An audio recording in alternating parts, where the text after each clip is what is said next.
sa music. Nakakasundo ko si Ruru sa music. Yun nga yung akin eh. Nakakasundo ko si Gabi sa lahat ng bagay. Nakakasundo ko si Ruru sa lahat ng bagay.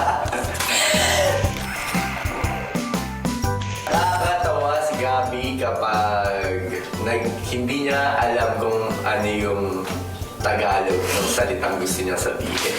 Nakakatuwa si Ruru kapag sad ako, tapos tinatry niya, ginagawa niya lahat ng kaya niyang gawin para lang pasayahin ako. As in, kahit gumawa siyang kengo eh. Namimiss ko si Gabi kapag wala siya sa tabi ko. Namimiss ko si Ruru kapag wala siya, pag kunyari tech rehearsal, wala akong kakulitan.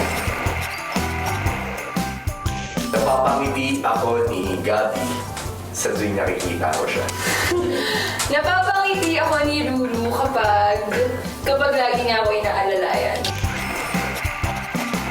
Na-amaze ako kay Gabi sa tuwing kumakanta siya. Na-amaze ako kay Ruru tuwing kumarte siya, hands down.